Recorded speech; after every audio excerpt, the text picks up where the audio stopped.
믿을 수 없는 일이 벌어졌습니다. 일본의 금싸라기 땅, 가장 비싸고 중심적인 지역이라고 불리는 그 땅들이 한국의 소유라고 합니다. 도쿄 중심부 미나토구 땅값만으로 세계적으로도 손꼽히는 이 지역의 태극기가 당당히 휘날리고 있습니다. 도대체 어떻게 이런 일이 가능했을까요? 일본 정부조차 쉽게 인정하기 꺼려했던 충격적인 사실. 한국인들이 희생과 노력으로 이뤄낸 역사적인 성취. 그 중심에는 바로 일본 땅에서 치열하게 살아온 제일동포들이 있었습니다. 그들은 가난과 차별 속에서도 민족의 자존심을 지키기 위해 자신의 전 재산을 바쳤습니다. 그리고 그 결과 일본의 한복판에 한국의 이름을 새기는 기적을 만들어냈습니다. 라고 말하는 미국 기자가 있습니다. 대체 무슨 사연인지 오늘 사연 바로 시작하겠습니다. 안녕하세요. 저는 세라 제이콥스입니다. 미국의 대표적인 언론사에서 일하는 국제특파원으로 현재 일본 도쿄에 머물고 있습니다. 사실 일본은 저에게 생소한 나라였어요. 사람들이 예의 바르고 거리가 깔끔하며 기술적으로 발전한 나라라는 정도만 알고 있었거든요. 하지만 일본에 와서 직접 보고 느끼는 것들은 생각보다 훨씬 다채로웠습니다. 그날도 평소처럼 도쿄의 복잡한 거리 속을 걷고 있었습니다. 오모테산도 근처에서 새로운 카페를 찾으려고 했던 날이었죠. 그런데 걸음을 멈추게 하는 깃발 하나가 눈에 들어왔습니다. 거대한 건물 위에서 바람에 펄럭이는 태극기였습니다. 이곳이 한국 대사관인가? 잠시 멈춰서서 고개를 들었어요. 그 태극기가 왜인지 모르게 마음을 끌었거든요. 하지만 그보다 더 눈길을 끈 것은 대사관이 위치한 장소였어요. 이곳은 도쿄에서도 가장 중심부에 속하는 미나토구, 땅값이 비싸기로 소문난 지역이었으니까요. 어째서 이렇게 중요한 위치에 한국 대사관이 있을까? 문득 궁금증이 생겼습니다. 저는 일본어가 능숙하진 않지만 근처에 있던 일본인들에게 조심스럽게 물어봤어요. 저 건물이 한국 대사관인가요? 그들은 고개를 끄덕이며 맞다고 했습니다. 저는 이어서 질문했죠. 근데 저렇게 비싼 곳에 위치한 이유가 있나요? 그들은 대답 대신 애매한 미소를 지으며 고개를 젓더라고요. 일본인들도 자세히 알지 못하는 것 같았어요. 그날 이후로 그 건물이 머릿속에서 떠나지 않았습니다.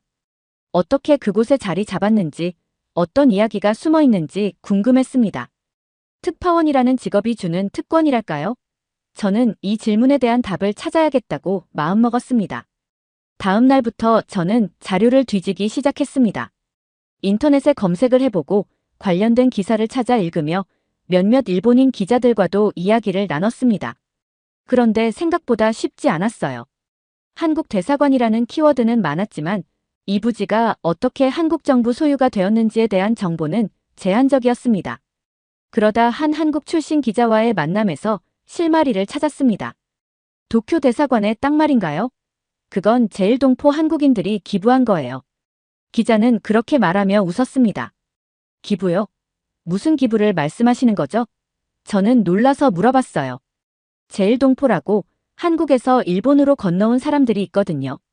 그들이 자신의 돈으로 도쿄 중심부의 땅을 사서 한국 정부에 기증한 거예요. 꽤 오래된 일이죠. 저는 이 말을 듣고 충격을 받았습니다. 일본에 정착한 한국인들이 비싼 땅을 사서 기증했다니요. 이게 정말 가능한 일인가 싶었습니다. 그날 저는 도쿄 대사관이 보이는 호텔 창가에 앉아 있었습니다. 태극기가 바람에 흔들리는 모습을 바라보며 생각했어요. 대체 어떤 사람들이길래 이런 결정을 내릴 수 있었던 걸까? 본격적으로 파헤치기 시작했어요. 미국에서 자란 저는 애국심이라는 단어를 들어본 적은 많지만 그것이 어떤 의미인지 깊게 생각해 본 적은 없었습니다. 그러나 도쿄 중심부에 위치한 한국 대사관의 이야기를 들으면 들을수록 이곳에 깃든 애국심의 무게를 이해하게 되더라고요. 처음으로 만난 사람은 한인 커뮤니티에서 활동하는 한국계 일본인이었습니다. 그는 제게 제일동포들의 역사와 그들이 이 땅에서 겪어온 고난에 대해 설명해줬어요. 많은 제일동포들이 일제강점기 때 강제로 끌려오거나 대규모 탄압을 피해 일본으로 이주한 분들이에요. 당시에는 조국을 떠날 수밖에 없었던 거죠. 일본에 온 그들의 시작은 대부분 고난이었어요. 생계를 위해 건너온 이들도 있었지만 많은 이들은 자신의 의지와 상관없이 끌려왔다는 겁니다. 강제징용이나 전쟁의 여파로 억지로 타국으로 밀려난 사람들이라니 그 무게가 얼마나 컸을까요? 하지만 놀라웠던 건 그렇게 끌려와서 차별과 고통을 받으면서도 그들이 조국을 잊지 않았다는 점이었습니다. 이 부지가 어떻게 기증된 거죠? 제가 물었어요. 대표적인 사례는 서가포라는 분이에요. 그는 1962년에 도쿄 중심부의 땅을 한국 정부에 기증했죠. 그분은 정말 깊은 애국심을 가진 사람이었어요. 당시에는 그 땅이 지금처럼 비싸지 않았다고는 하지만 여전히 큰 재산이었을 겁니다. 서가포라는 이름이 머릿속에서 떠나지 않았습니다. 그는 조국을 위해 자신의 소중한 것을 내놓은 거잖아요. 게다가 그는 혼자가 아니었다고 합니다. 오사카, 후쿠오카, 히로시마 등 일본 전역에서 제1동포들이 모금 운동을 벌여 대한민국 정부의 부지를 기증했다는 사실을 알게 됐습니다. 왜 그런 일을 했을까요? 그들도 일본에서 힘들게 살았을 텐데요. 제가 묻자 그는 잠시 멈칫하다가 대답했습니다. 아마 그들에게는 조국이 그만큼 소중했던 거겠죠. 자신들이 아무리 일본에 살아도 그들의 뿌리는 한국이라는 걸 잊지 않았으니까요. 특히 당시의 제1동포들은 스스로를 민족의 대표라고 여겼어요. 그래서 한국을 더 강하게 지원해야 한다고 생각했을 겁니다. 민족의 대표, 저는 그 말을 머릿속에서 되뇌었습니다. 일본이라는 타국에서 자신들을 외국인으로 바라보는 시선 속에서도 그들은 스스로를 민족의 일부로 정의했던 겁니다. 그것이야말로 진정한 자부심 아닐까요? 취재를 이어가며 또 다른 이야기를 들을 수 있었습니다. 한 제1동포 단체가 오사카에서 대규모 모금 운동을 벌여 오사카 내에서도 가장 비싼 부지를 사서 한국 정부에 기부했다는 사실이었어요. 당시 그곳의 땅값은 상상을 초월했지만 이들은 십시일반 돈을 모았다고 했습니다.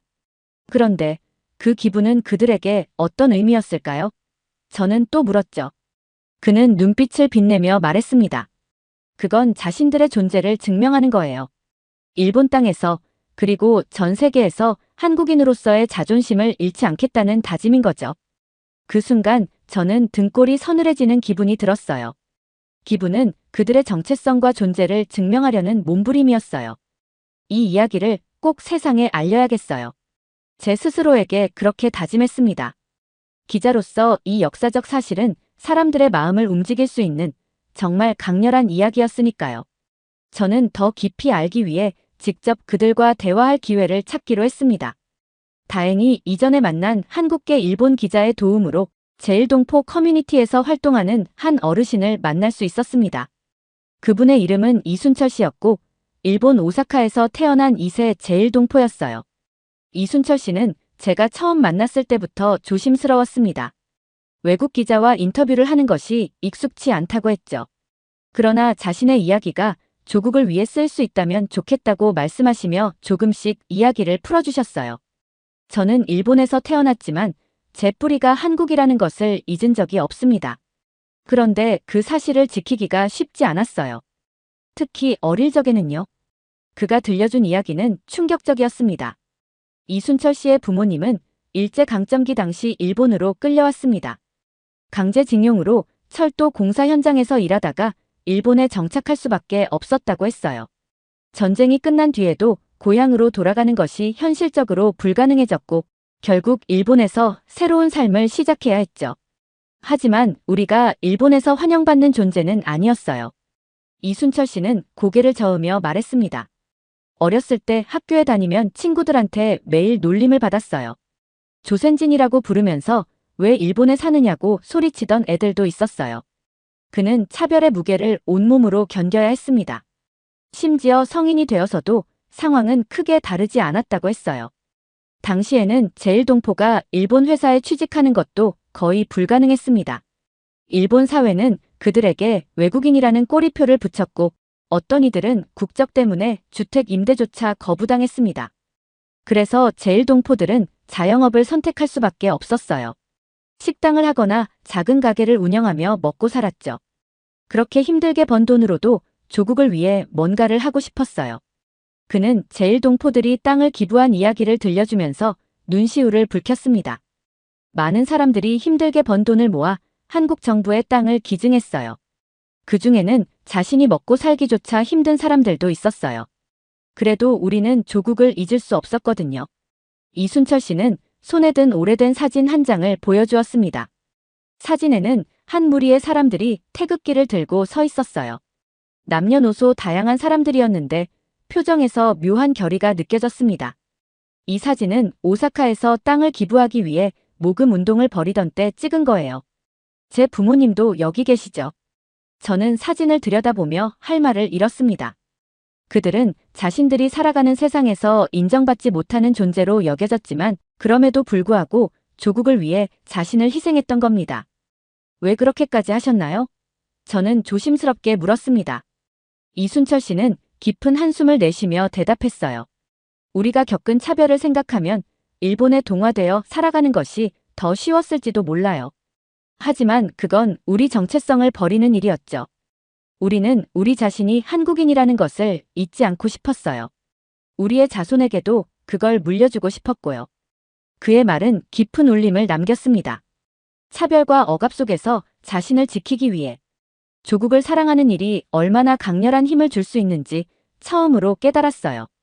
이야기를 나누던 중 그는 또 다른 사례를 들려주었습니다. 1970년대 초 일본 우익들이 조선학교를 겨냥해 학생들을 공격했던 사건이 있었어요. 조선학교 학생들은 자신들의 문화와 언어를 배우는 것만으로도 위협을 받아야 했습니다. 그래도 우리는 포기하지 않았어요. 우리 아이들이 자신의 뿌리를 배울 수 있도록 끝까지 싸웠죠. 그리고 조선학교에서 배운 학생들이 지금은 더 큰 꿈을 이루고 있답니다. 그의 이야기를 듣는 동안 저는 차별 속에서도 빛나는 그들의 애국심에 압도되었습니다. 일본이라는 타국에서 온갖 어려움 속에서도 자신들의 정체성과 조국을 잊지 않으려는 노력이 이렇게도 강렬했다니요. 이순철 씨와의 인터뷰 이후 저는 제1동포들의 삶에 더욱 깊이 다가가고 싶어졌습니다. 그들의 이야기를 단순히 차별받는 피해자로 그치지 않고 그 속에서 꺼지지 않는 희망과 애국심을 탐구하고 싶었어요. 이순철 씨가 말한 조선학교를 찾아가 보기로 했습니다. 조선학교는 제1동포들이 자신들의 언어와 문화를 지키기 위해 세운 학교였습니다.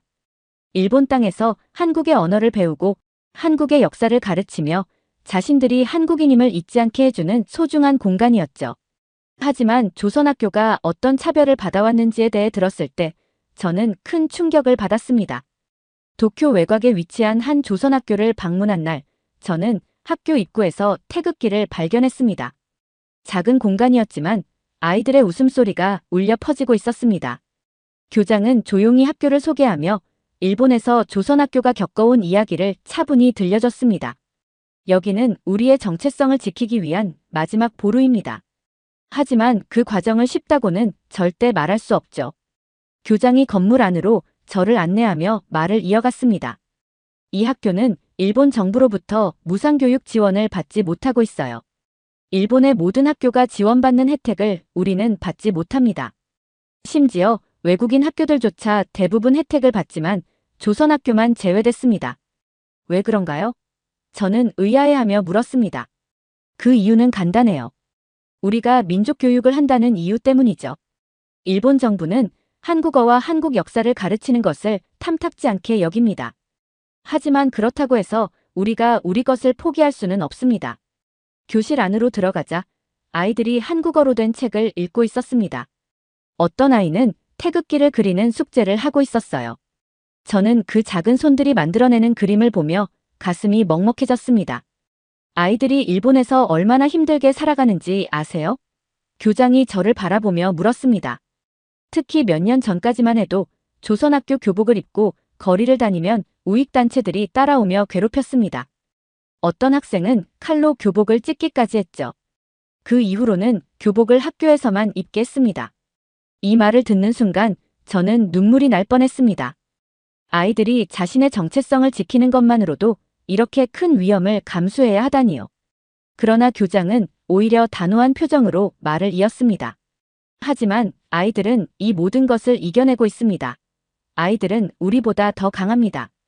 이곳에서 배운 한국어와 한국 역사로 자신들이 누구인지 깨닫고 앞으로 더 큰 세상에서 꿈을 펼칠 겁니다.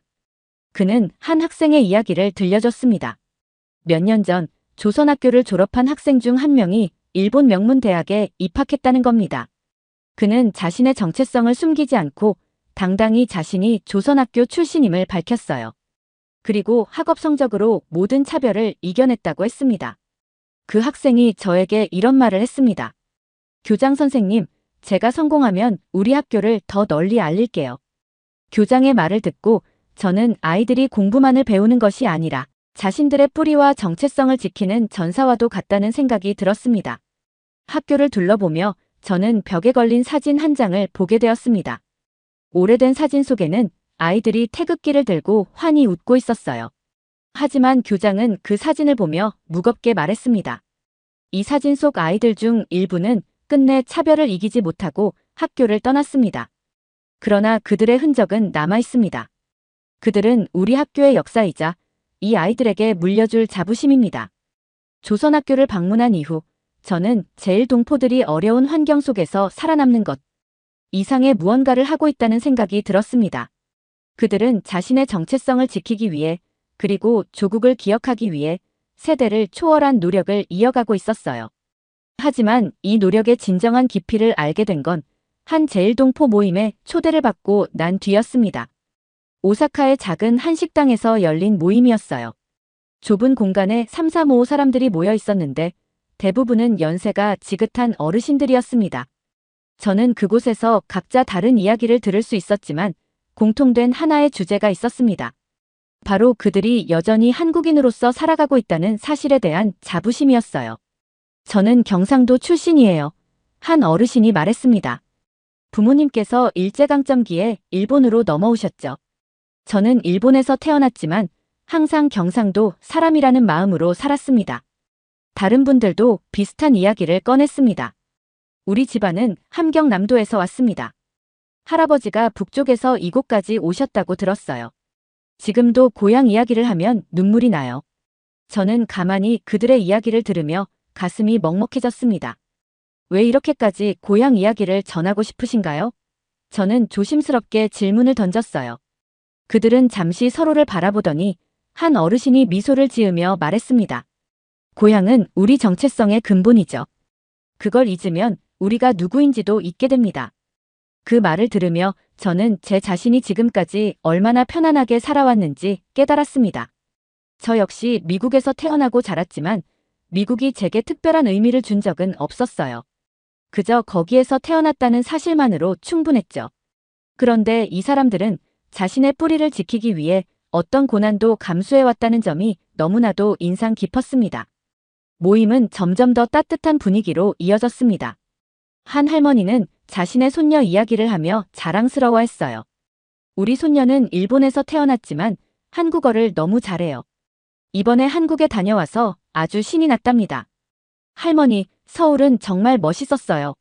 라고 말하더라고요. 그 이야기를 듣고 있자니 그들의 자긍심은 자신들만의 것이 아니었습니다. 자녀와 손자 손녀들에게까지 이어지는 것이었어요. 일본이라는 환경에서 한국어와 한국 문화를 지키는 일이 얼마나 어려운지 알게 된 후로 저는 그들의 자부심이 얼마나 소중한지 더 깊이 이해할 수 있었습니다. 그날 모임의 마지막에는 작은 이벤트가 있었습니다. 모두가 돌아가며 자신들의 고향 이름과 그곳에 얽힌 추억을 이야기했어요. 저는 그런 전통이 있다는 사실에 놀랐습니다. 고향의 이름을 부르며 서로의 이야기를 나누는 것만으로도 이들이 얼마나 단단히 연결되어 있는지 느낄 수 있었으니까요. 저는 고향을 본 적이 없어요. 한 청년이 말했습니다. 할아버지께서 평생을 고향 이야기만 하셨는데 저는 그곳을 상상만 할 수 있죠. 하지만 괜찮습니다. 저도 언젠가 꼭 그곳에 가보고 싶어요. 그게 제가 할아버지에게 할 수 있는 마지막 약속이니까요. 그 말을 들으면서 눈시울이 뜨거워졌습니다. 보지도 못한 고향에 대해 이렇게까지 강렬한 감정을 가질 수 있다니요.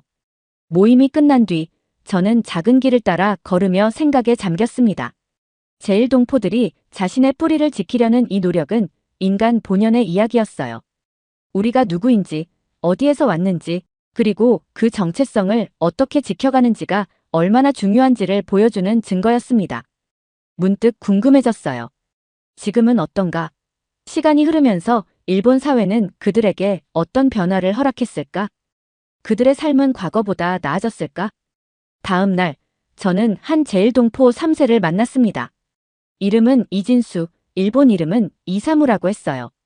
그는 30대 초반의 청년으로 도쿄의 한 IT 기업에서 일하고 있었습니다. 유창한 일본어로 자기소개를 하면서도 한국어를 전혀 잊지 않았다는 걸 금세 느낄 수 있었죠. 많은 변화가 있었어요. 진수 씨는 말했습니다. 특히 한류가 일본에 퍼지면서 제일동포들이 겪는 차별도 조금씩 줄어들었죠.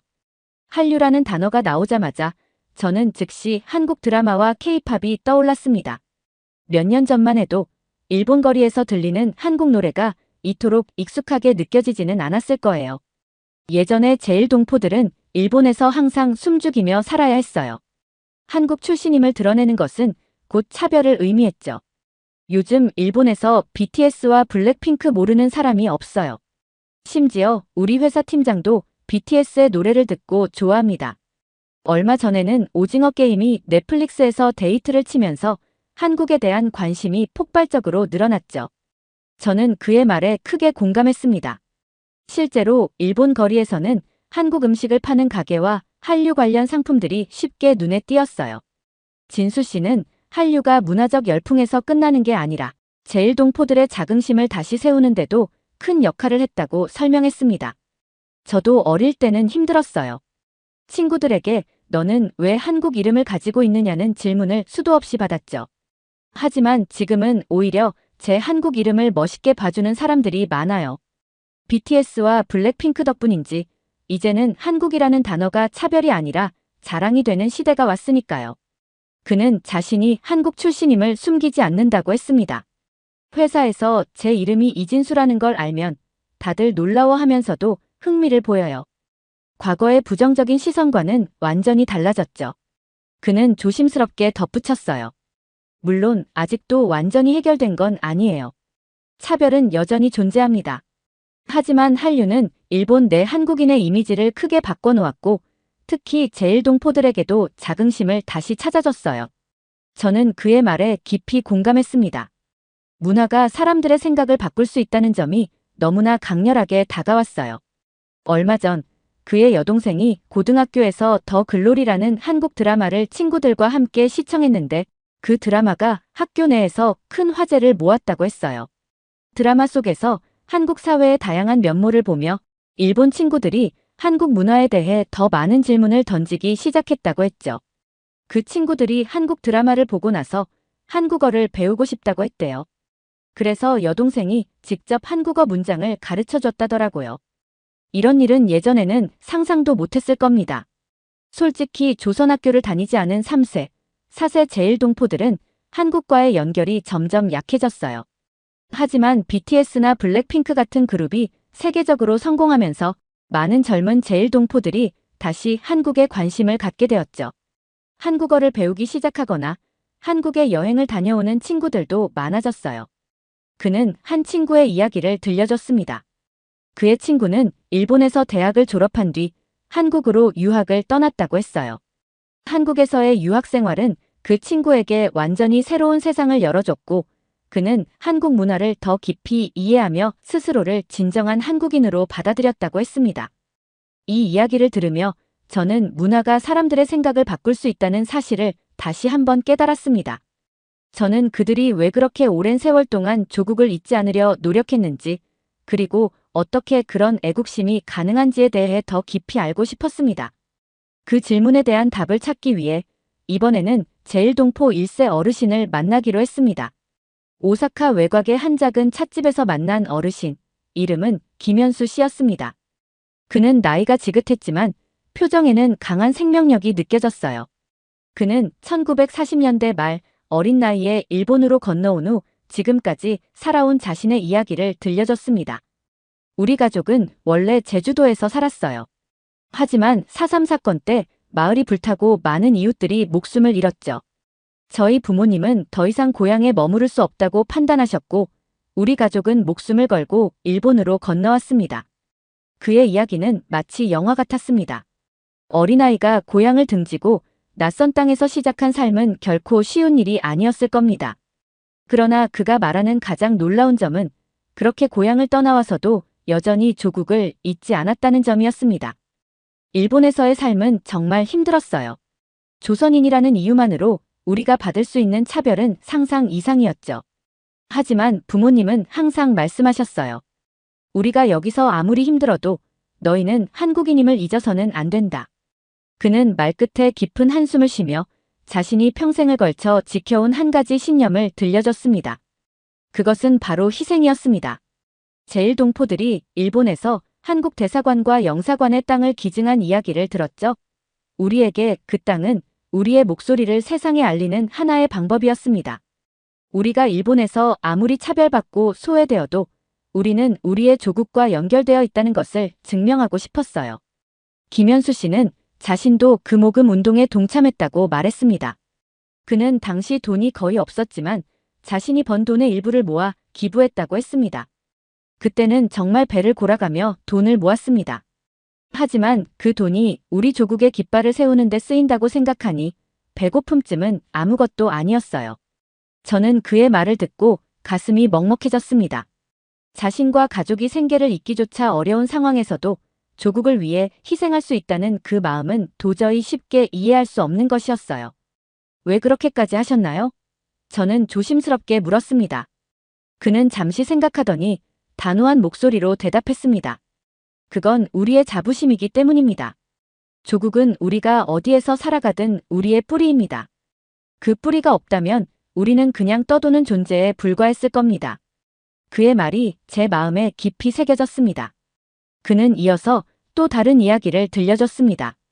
그 당시에는 많은 제1동포들이 조국에 기여하기 위해 어떤 희생이라도 감수했습니다. 일본에 살면서 한국의 독립운동을 지원한 분들도 많았고 해방 이후에는 다시 한국으로 돌아가 독립된 조국을 위해 헌신한 사람들도 있었죠. 우리는 모두 조국을 위해 살아가고 있다는 마음으로 여기까지 왔습니다. 그는 자신이 직접 참여했던 도쿄 대사관 부지 기증에 대한 구체적인 이야기를 덧붙였습니다.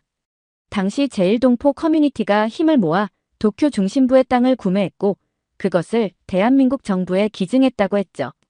그는 그 과정에서 사람들의 열정과 단합을 목격하며 얼마나 감격했는지 지금도 잊지 못한다고 했습니다. 우리는 일본 땅에서 독립된 대한민국의 태극기를 휘날리게 하고 싶었습니다. 그것은 우리의 존재를 알리고 우리 민족의 자존심을 지키는 일이었죠.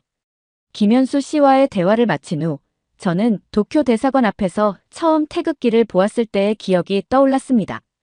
그저 한국의 상징적인 깃발이라고 생각했던 그것이 이제는 너무도 다르게 다가왔어요. 그것은 한 나라의 국기가 아니라 제1동포들의 희생과 애국심, 그리고 그들의 정체성을 증명하는 상징이었습니다. 저는 그 깃발 아래 서서 그동안 들었던 이야기를 하나씩 되새겼습니다. 조선학교 아이들의 고난, 차별 속에서도 지켜낸 자긍심, 그리고 일본 땅 한복판에서 태극기를 세우기 위해 헌신했던 제1동포들의 희생까지. 그 모든 것이 이 깃발 속에 녹아있다는 것을 느꼈습니다. 이야기를 정리하기 위해 한참 동안 자료를 뒤지던 중 우연히 일본 내 태극기에 얽힌 또 다른 에피소드를 알게 되었습니다. 몇 년 전 도쿄의 한 한국 대사관에서 태극기가 바람에 손상된 적이 있었는데 이를 본 한 제1동포가 자비로 새로운 태극기를 기증했다는 이야기였어요. 태극기는 우리 민족의 자존심입니다.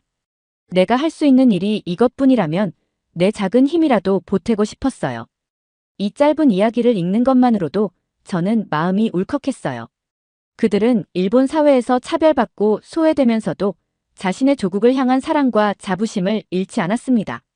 그날 저는 다시 한번 도쿄 대사관을 찾아갔습니다. 평소보다 더 높이 휘날리고 있는 태극기를 바라보며 제1동포들이 이 깃발에 담았던 의미를 상상해봤습니다. 저는 이번 취재를 하며 제 자신을 돌아보게 됐습니다. 미국에서 태어나 자란 저는 국가와의 연결고리를 진지하게 생각해본 적이 없었습니다. 하지만 제1동포들의 이야기를 들으면서 깨달았습니다. 그들의 조국에 대한 사랑은 그들이 걸어온 모든 시간을 증명하는 흔적이었습니다. 이 이야기를 더 많은 사람들에게 전해야 한다는 사명감이 들었습니다. 제1동포들의 희생과 헌신, 그리고 그들이 태극기에 담은 이야기를 알린다면 이들이 겪었던 고난의 무게와 그 안에 담긴 자부심을 누군가는 진정으로 이해하고 존중하게 될 것입니다. 제 기사를 통해 그들의 삶과 그들의 이야기가 더 널리 퍼지길 바랍니다. 단지 역사로 남는 이야기가 아니라 오늘을 사는 우리 모두에게 질문을 던지는 이야기로 남길 바랍니다. 두 번째 사연 시작합니다. 이 사연이 밖으로 나가는 일이 제게 어떤 결과를 초래할지 모릅니다. 하지만 저는 진실을 기록하는 것이 중요하다고 믿었습니다. 한국에서 보고 느낀 이 경험은 단순한 여행기가 아닙니다. 동아시아의 변화와 균형이 바뀌어가는 순간을 목격한 기록입니다. 한국은 이제 스스로의 길을 걷고 있고 동아시아 전체의 안보 구도를 재편할 수 있는 잠재력을 가진 새로운 행위자가 되어가고 있습니다. 라고 말하는 중국 군사 분석가가 있습니다. 대체 무슨 사연일지 오늘 사연 바로 시작하겠습니다. 안녕하세요. 저는 리쯔아오, 중국에서 군사 전략을 연구하는 전문가입니다. 이번에 한국을 방문하게 된 이유는 순전히 업무 때문이었습니다. 중국은 한국의 군사력 강화와 동아시아 군비 경쟁의 변화를 면밀히 분석할 필요가 있었습니다. 특히 현무5 미사일의 배치와 전략사령부 창설이 불러올 파장을 파악하기 위해 저는 서울의 지형과 군사시설에 대한 현장 조사를 수행하라는 임무를 맡게 되었습니다. 솔직히 말해 처음 이 임무를 받았을 때 저는 크게 내키지 않았습니다. 한국의 군사력이 강하다고 해도 그게 과연 중국의 안보에 실질적인 위협이 될까 싶었죠. 한국이 아무리 군사력을 키운다고 해도 우리나라를 넘어서긴 힘들겠지. 저는 한국을 여전히 미국에 의존하는 작은 나라라고 생각했습니다. 그저 시간이 남으면 유명한 명소나 돌아다니며 한국의 경제 발전을 경험해보는 정도로 만족할 생각이었죠. 그러나 현무5 미사일과 전략사령부 관련 보고서를 검토하면서 예상치 못한 긴장감이 제 안에 피어오르기 시작했습니다. 한국의 군사 자산이 북한을 넘어 중국의 전략적 이익에 위협이 될 수 있다는 점이 점점 명확해졌습니다. 상부에서는 한국이 자주 국방을 내세우며 더 이상 단순한 방어국가로 머물지 않는다는 분석을 강조했죠. 이에 따라 저는 서울과 주요 군사 인프라에 대한 정밀 조사를 수행해야 했습니다. 제 본업은 사실 군사 분석가입니다. 숫자와 자료를 통해 정보를 평가하는 게 주된 일이었지만 이번 출장에서는 현장에 직접 가서 실체를 파악하는 것이 중요했습니다. 서울이라는 도시는 겉보기에는 평화롭지만 그 속에 보이지 않는 군사적 힘이 숨어 있을 가능성이 크다고 들었습니다. 저의 임무는 그것을 직접 확인하고 한국의 성장 배경과 군사적 의도를 보고하는 것이었죠. 저는 한국이 단지 경제적 성공을 자랑하는 나라에 불과하다고 여겼습니다. 그래서 처음엔 이 임무를 대수롭지 않게 생각했습니다. 그러나 서울에 발을 들인 순간부터 모든 것이 제 예상을 벗어나기 시작했습니다. 사실 이 글을 쓰면서도 위험을 감수해야 한다는 것을 잘 알고 있습니다. 중국에서는 군사 전략과 관련된 정보가 외부로 유출되거나 국가의 위상을 훼손할 만한 내용이 공개되는 것을 엄격히 금지합니다. 저는 이 글이 제 경력뿐만 아니라 제 안전까지도 위협할 수 있다는 사실을 알고 있습니다. 그럼에도 불구하고 한국에서 경험한 진실을 기록하고 전하고자 하는 마음이 그 위험을 뛰어넘었습니다.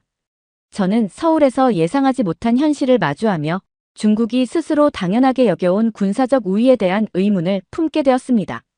한국은 더 이상 미국에 의존하는 나라가 아니었습니다. 그들의 군사력은 이제 자립적이며 동아시아의 힘의 균형을 위협할 만큼 강해지고 있었습니다. 이 변화를 경험하면서 저는 마음속에 복잡한 감정이 쌓였고 이를 털어놓지 않으면 견딜 수 없다는 생각이 들었습니다. 한국에서 마주한 이 경험을 기록하는 것은 저에게 선택이 아니라 필요한 일이었습니다. 물론 이 글이 제가 작성했다는 사실이 밝혀질 경우 위험은 큽니다. 중국에서는 국가의 군사적 위신에 흠집을 낼 수 있는 내용을 용납하지 않기 때문입니다. 그러나 저는 진실을 목격한 사람으로서 이를 기록하는 책임을 느꼈습니다. 인천국제공항에 도착한 순간부터 제 예상은 조금씩 빗나가기 시작했습니다. 공항 자체가 그저 국제 허브를 넘어 지하로 깊이 확장된 복잡한 구조를 갖추고 있다는 인상을 받았어요. 공항의 규모와 운영 효율은 정말 놀라웠습니다. 지하철과 고속철도로 연결된 공항의 시스템은 마치 전시 상황에서도 군사적 이동을 염두에 둔 인프라 같았습니다. 저 자신도 모르게 이런 생각이 들었죠. 이 모든 게 편의성을 위해 설계된 건가? 아니면 숨겨진 목적이 있는 걸까? 서울로 향하는 열차 안에서 본격적인 분석이 시작되었고 제 머릿속에선 이미 작은 경고등이 켜졌습니다. 서울 도심에 가까워질수록 풍경은 한강과 주변 산지들이 어우러져 있었습니다. 이 도시가 행정과 경제 중심지라기보다는 자연방어선이 조화를 이루는 요새 같다는 느낌을 지울 수 없었습니다. 도심을 둘러싼 아파트 단지와 도로망은 무질서해 보이면서도 어딘가 체계적인 패턴을 띠고 있었죠. 저는 한국의 방어 체계가 이렇게 도시 설계에 스며들어 있을 거라고는 상상도 하지 못했습니다.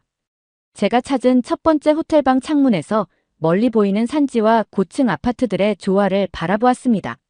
서울의 주요 지역은 한강을 따라 흐르지만 주변 산들은 마치 천연 방어벽처럼 도시를 감싸고 있더군요.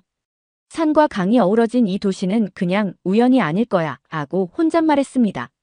중국에서 배운 군사 전략으로 생각해보니 이런 지형은 철저한 계획의 결과일 가능성이 컸어요.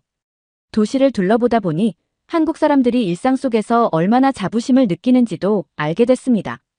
그들은 조용하지만 당당했죠. 이런 자신감은 단순히 경제적 성공에서 오는 것이 아니라 그들이 살고 있는 도시와 국가의 안전함에서 비롯된 것 같았습니다. 한국인들은 자신들의 국가가 어떤 위협에도 대비할 수 있다는 믿음을 가지고 있는 듯 했습니다. 서울 곳곳을 돌아다니면서 제가 본 아파트 단지들도 예사롭지 않았습니다. 대부분의 아파트가 철근 콘크리트로 지어졌고 지하에는 비상대피시설과 연결 통로가 깔려 있더군요. 모든 설계는 사람들의 안전을 최우선으로 한 철저한 계획의 산물처럼 느껴졌어요. 그동안 저는 중국이 가진 자부심과 우월함에 젖어 한국을 작게만 보았습니다. 하지만 이 도시에 숨겨진 전략적 준비와 세심한 설계를 보면서 생각이 완전히 달라졌죠. 그들은 경제적으로뿐만 아니라 군사적으로도 자립을 이루어가고 있었고 그 과정에서 도시 전체를 하나의 거대한 방어 시스템으로 만들어가고 있었습니다. 살펴볼수록 서울이라는 도시 자체가 철저한 방어 전략의 산물임을 깨닫게 됐습니다. 처음엔 자연 지형과 고밀도 건축물이 어우러진 도시라고 생각했어요. 하지만 자세히 분석할수록 그저 우연히 형성된 것이 아니란 걸 알게 되었죠. 서울은 마치 현대판 요새처럼 느껴졌습니다. 도심 곳곳을 둘러보니 서울은 사방이 산으로 둘러싸여 있었습니다. 인왕산, 남산, 북한산, 그리고 백악산이 마치 천연 방어선처럼 자리 잡고 있었죠. 도심 한가운데 흐르는 한강은 강력한 방어 기능을 제공하며 전쟁 시 침략자의 빠른 진입을 방해하는 역할을 할 수 있겠다고 생각했습니다. 서울을 걸으며 발견한 또 다른 사실은 지하 인프라가 매우 정교하다는 점이었습니다. 지하철은 교통수단을 넘어 피난로와 전시 이동 경로로도 활용될 수 있었어요. 각각의 지하철역은 편의시설과 화장실이 완비되어 있어 만약 전쟁이 발생해도 지하에서 장기간 생존이 가능하도록 설계된 것이죠. 한반도 분단 이후 서울 시민들은 오랫동안 전쟁에 대비하며 이런 보이지 않는 방어 체계를 일상에 스며들게 한 것이었습니다. 이 모든 것을 보고 저는 큰 충격을 받았습니다.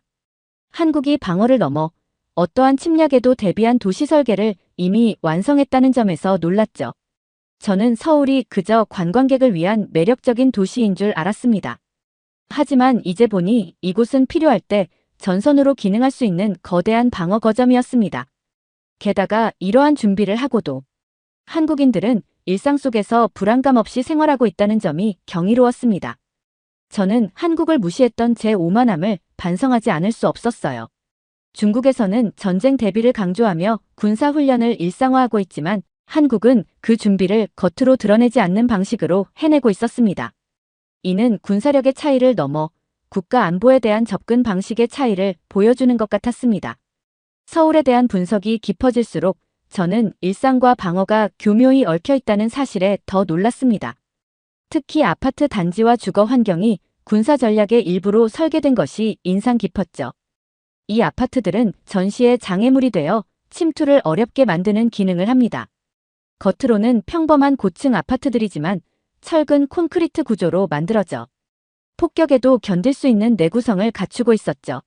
중국에서 군사시설이라면 당연히 구분되어 있어야 한다고 생각했던 제게 한국의 이러한 생활 속 방어 개념은 충격적이었습니다. 심지어 한국의 대부분 주택에는 이중창이 설치되어 있다는 사실도 알게 되었습니다. 그러나 자세히 알아보니 이 이중창이 화학 공격에도 내부를 보호할 수 있도록 설계된 것이었습니다. 저는 이 정도까지 방어를 생활 속에 녹여낸 한국의 준비성을 보며 감탄하지 않을 수 없었습니다. 겉으로는 평범해 보이는 것이 실은 비상 상황을 대비한 복잡한 시스템이라는 사실이 저를 다시 한번 놀라게 했죠. 한국의 주상복합 건물들은 대부분 지하철역과 쇼핑몰 등으로 연결되어 있었습니다. 이 연결 통로들이 전쟁 상황에서는 피난 경로와 방공호로 활용될 수 있다는 것을 알게 되었죠. 중국에서는 방공호가 명확히 구분된 군사시설로 존재하지만 한국에서는 이러한 기능을 민간 생활 공간에 자연스럽게 스며들게 했다는 점이 정말 대단했습니다. 마치 전 국민이 방어에 준비된 하나의 거대한 시스템 속에 있는 듯 했습니다. 저는 문득 이 생각이 들었습니다. 왜 한국 사람들은 이렇게 철저한 방어 준비를 하면서도 불안해하지 않을까? 아마 그 이유는 이 모든 준비가 일상 속에 자연스럽게 자리 잡았기 때문일 것입니다. 한국인들은 긴장을 일상화하기보다는 철저한 대비 속에서 평온한 생활을 유지하는 방법을 배운 것이죠. 이 점이야말로 한국과 다른 나라들, 특히 저희 중국과의 큰 차이였습니다. 우리는 때로 국가의 강함을 겉으로 드러내며 과시하지만 한국은 그것을 숨겨진 힘으로 내재하고 있었습니다. 저는 한국의 군사 전략을 더 깊이 이해하고 싶어졌습니다. 그리고 그 중심에는 현무5 미사일이 있었습니다. 이 미사일은 한국이 외부의 위협에 방어적 태도를 넘어서 공세적 억지력을 확보했다는 증거였죠. 저는 현무5의 성능과 용도를 조사하면서 그 위협이 북한을 넘어서 중국의 전략적 안보에도 직결된다는 사실을 알게 되었습니다. 탄두 중량을 줄이면 5,000km 이상 사거리가 확장되는 이 미사일은 베이징과 상하이 같은 중국의 주요 도시를 타격할 수 있는 능력을 갖추고 있었습니다. 더욱 놀라운 건 이 미사일이 단순히 정밀 타격용 벙커버스터에 그치지 않는다는 점이었습니다. 현무5는 지하시설까지 파괴할 수 있는 강력한 폭발력을 자랑했으며 필요에 따라 핵무기 같은 치명적 자산도 비밀리에 탑재할 수 있다는 의혹이 있었습니다. 단순히 미사일 그 자체만의 문제가 아니었습니다. 저는 한국이 자신만의 군사 전략을 갖고 있다는 것을 깨달았습니다. 미국과의 협력은 전략적 선택일 뿐 그들의 군사 자산은 필요시 독자적으로 운용할 준비가 되어 있었습니다. 전략사령부 창설 소식도 이를 뒷받침했습니다. 이는 북한 위협을 넘어 미래의 잠재적 위협을 다루기 위한 한국의 전략적 구상으로 보였습니다. 그리고 그 구상의 대상이 저희 중국일 수도 있다는 점은 저를 불편하게 만들었어요. 한국이 방어적인 태도를 취하는 것이 아니라 필요시에는 적극적으로 공격할 수 있는 능력을 구축한 현실이 충격적이었습니다. 저는 한국의 이런 변화를 처음으로 깨달으며 복잡한 감정을 느꼈습니다. 서울의 자연방어선에 감탄했던 순간이 떠올랐습니다. 이제는 그 방어선이 지형적 이점에 그치지 않는다는 것을 알게 되었죠. 현무5 같은 무기와 결합된 한국의 방어 전략은 더 이상 평화를 위한 대비가 아니었습니다. 그것은 공세적 억지력을 기반으로 한 철저한 준비였습니다. 여러 조사를 하면서 한국과 미국의 군사 협력이 얼마나 긴밀한지도 알게 되었습니다. 표면적으로는 한국이 자주 국방을 강조하는 것처럼 보이지만 깊이 들어가 보니 이 협력의 범위가 전술적으로 매우 복잡하게 얽혀 있다는 것을 깨달았습니다. 특히 최근 한국이 전략사령부를 창설했다는 소식은 저를 긴장시켰습니다. 이 사령부는 미국의 군사 자산과 한국의 무기를 통합 운용하며 필요시 핵 자산을 현무5에 탑재할 수 있다는 가능성까지 제기되었습니다. 저는 처음에 이 정보를 믿기 힘들었습니다. 한국이 미국과의 협력을 넘어 독립적으로 핵전력을 보유할 가능성을 가지게 된다면 이는 동맹을 넘어 전략적 자율성을 획득한다는 뜻이었기 때문입니다. 그들의 군사적 준비는 중국을 포함한 동아시아 전체의 군사 균형에 영향을 미칠 수 있었습니다. 한국은 더 이상 방어적인 자세로만 머물지 않는 나라였습니다. 이제는 필요하다면 공격적인 억지력을 행사할 수 있는 능력을 확보한 것이 분명했습니다. 저는 이 사실이 중국의 전략에 중대한 도전이 될 수 있음을 직감했습니다. 한국의 미사일 방어망이 강화되고 미국과의 협력이 심화되면 중국은 주변국의 미사일 위협을 무시할 수 없게 되겠죠. 더 놀라운 사실은 LSAM과 같은 한국형 미사일 방어 체계가 이미 개발되고 있다는 점이었습니다. 이는 미국의 패트리어트 미사일과 결합해 이중 방어망을 형성하며 동아시아에서의 중국의 전략적 입지를 위협하는 또 다른 요인으로 작용했습니다. 반면 중국은 대규모 군사력은 보유하고 있지만 실질적인 방어 효율성에서는 한국의 체계적 준비에 미치지 못했습니다. 한국이 이렇게 빠르게 군사력을 확장하고 있다는 것은 동북아시아에서 군비 경쟁이 더욱 가속화될 가능성을 시사했습니다. 그리고 무엇보다 한국의 군사력은 숫자나 무기 규모에 있지 않았습니다. 실질적이고 유연한 전략, 효율적인 도시 인프라, 그리고 위기 상황에 대비한 모든 시스템이 결합되어 강력한 억지력을 만들어냈습니다. 이러한 점은 중국의 군사체제에서는 찾아보기 어려웠습니다. 중국의 군대가 광범위한 인력과 장비를 자랑하긴 하지만 한국은 이미 질적으로 훨씬 앞서 있는 군사 능력을 확보하고 있었습니다. 한국은 이미 동맹국의 도움에만 의존하지 않고 스스로 미래의 도전과 갈등에 대비하고 있었습니다. 그리고 그 과정에서 중국과의 미묘한 균형을 고려하지 않을 가능성도 충분히 보였습니다. 이 경험은 저로 하여금 동북아시아의 군사적 현실을 다시 바라보게 만들었습니다. 그들은 이미 군사적으로 자주적인 강대국으로 성장했고 그 위협은 곧 현실이 될 수 있었습니다. 중국은 오랫동안 동아시아에서의 주도권을 유지하기 위해 많은 노력을 해왔지만 한국이 미국의 핵자산과 통합된 전술 전략을 운용하는 것을 보며 위기감을 느끼지 않을 수 없었습니다. 단지 북한 때문이 아니라 만약 한국이 필요하다고 판단한다면 그들의 군사력은 중국까지 겨냥할 수 있다는 가능성이 저를 불편하게 만들었죠. 한국이 미국의 미사일 방어망에 편입되면서도 독자적인 방공 시스템을 개발 중이라는 소식은 더 충격적이었습니다.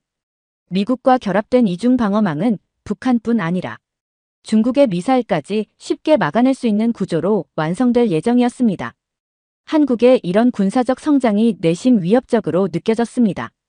예전에는 한국을 단지 경제 성장에 집중하는 나라로 보았지만 이제는 군사적으로도 막강한 자주 국가로 성장하고 있었습니다.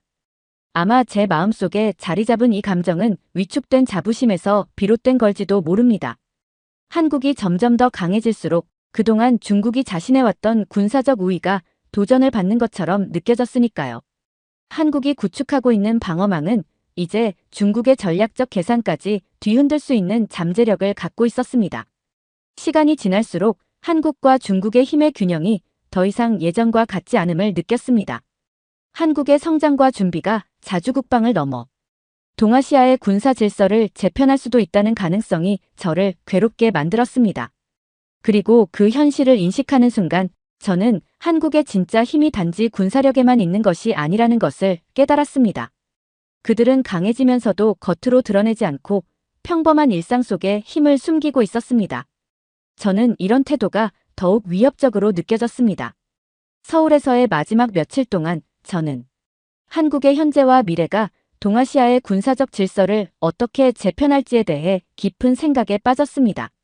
특히 현무5 미사일의 존재는 방어적 억제력을 넘어섰습니다. 그 위력과 사거리는 동아시아를 넘어 중국 내부까지 직접적인 위협을 가할 수 있었습니다. 한국이 이와 같은 억지력을 유지하면서 필요시 공격적인 태세로 전환할 수 있다는 사실은 저를 끊임없이 불안하게 했습니다. 만약 한국이 앞으로도 이런 군사적 성장을 멈추지 않는다면 동아시아의 군사 균형은 중국에 불리하게 기울 가능성이 높았습니다. 한국의 미래를 생각하니 저는 두 가지 감정이 동시에 들었습니다. 부러움과 두려움이었습니다. 한국이 이룩한 성취는 분명 부러운 것이었지만 그 힘이 중국의 입지를 약화시키는 현실은 두려웠습니다. 한국은 스스로 강해졌고 이제는 더 이상 중국이 쉽게 조종할 수 있는 나라가 아니었습니다. 저는 한국의 미래가 중국의 운명에 어떤 영향을 미칠지 고민하게 되었습니다. 우리는 오랫동안 동아시아에서 주도권을 쥐어왔지만 이제 한국은 그 주도권을 놓치지 않으려 하고 있습니다. 이곳에서 경험한 모든 것들이 제 머릿속을 떠나지 않았습니다. 한국은 더 이상 중국의 그늘 아래 있는 작은 나라가 아니었습니다. 한국은 이제 스스로의 길을 걷고 있었고 저는 그들이 앞으로 어떤 방향으로 나아갈지 많은 생각이 들었습니다. 이번 경험은 제 자신이 얼마나 편견과 오만에 사로잡혀 있었는지 깨달았습니다. 한국을 단지 작은 나라로 여겼던 시선은 이곳에서 마주한 현실 앞에서 무너졌죠. 이번 경험은 제가 당연하다고 여겼던 중국의 우위와 자부심에 의문을 던졌습니다. 한국의 군사력 성장은 무기 체계의 발전만을 의미하는 것이 아니었습니다. 그것은 국가 전체의 전략적 사고방식의 변화를 나타내는 것이었습니다. 한국은 이제 방어에만 집중하는 것이 아니라 필요하다면 선제적으로 행동할 수 있는 능력과 의지를 갖추고 있었습니다. 이는 동아시아 전체의 안보 동학을 크게 변화시킬 수 있는 요소였습니다. 더욱이 한국의 이러한 변화는 미국과의 관계에도 영향을 미치고 있었습니다. 한국은 여전히 미국의 동맹국이지만 이제는 더 이상 의존적인 파트너가 아니었습니다. 그들은 자신들의 안보 이익을 독립적으로 추구할 수 있는 능력을 갖추고 있었고, 이는 미국의 동아시아 전략에도 새로운 변수로 작용할 수 있었습니다. 이 모든 사실을 깨달으니 마음 한편으로 쓰라림과 복잡한 감정이 밀려왔습니다. 오랫동안 우리는 한국을 미국에 의존하는 국가로만 인식하며 그들의 군사력을 과소평가해왔습니다. 그러나 현실은 달랐습니다. 한국은 이미 중국이 얕볼 수 없는 군사 강국으로 자리 잡고 있었고, 이 변화는 앞으로 더 가속화될 겁니다. 저는 이제 더 이상 부인할 수 없었습니다. 한국은 중국보다 군사적으로 훨씬 준비된 나라였습니다. 제가 본 한국의 모습은 중국에 대한 직접적인 위협이라기보다는 동아시아 전체의 안보 구도를 재편할 수 있는 잠재력을 가진 새로운 행위자였습니다. 이는 중국으로 하여금 기존의 전략을 제고하고 한국을 단순한 작은 이웃이 아닌 동등한 전략적 파트너로 대우해야 할 필요성을 제기했습니다. 물론 이러한 변화가 중국에게 위협으로만 작용하는 것은 아닙니다. 오히려 이는 새로운 협력의 기회가 될 수도 있습니다. 한국의 기술력과 전략적 사고, 그리고 중국의 규모와 영향력이 결합된다면 동아시아 전체의 안정과 번영에 기여할 수 있는 새로운 패러다임을 만들어낼 수 있을 것입니다. 하지만 이를 위해서는 먼저 중국이 한국을 동등한 파트너로 인정하고 서로의 이익과 우려사항을 존중하는 자세가 필요할 것입니다. 이는 쉽지 않은 과제겠지만 동아시아의 평화와 안정을 위해서는 반드시 필요한 변화일 것입니다. 이 글이 밖으로 나가는 일이 제게 어떤 결과를 초래할지 모릅니다. 하지만 저는 진실을 기록하는 것이 중요하다고 믿었습니다. 한국에서 보고 느낀 이 경험은 동아시아의 변화와 균형이 바뀌어가는 순간을 목격한 기록입니다. 앞으로 어떤 도전이 닥칠지 모르지만 저는 이번 경험을 잊지 않을 겁니다. 오늘 사연이 재미있으셨다면 구독과 좋아요, 알림 설정까지 부탁드립니다. 더 재미있는 사연으로 돌아오겠습니다. 이상 감동탐험이었습니다.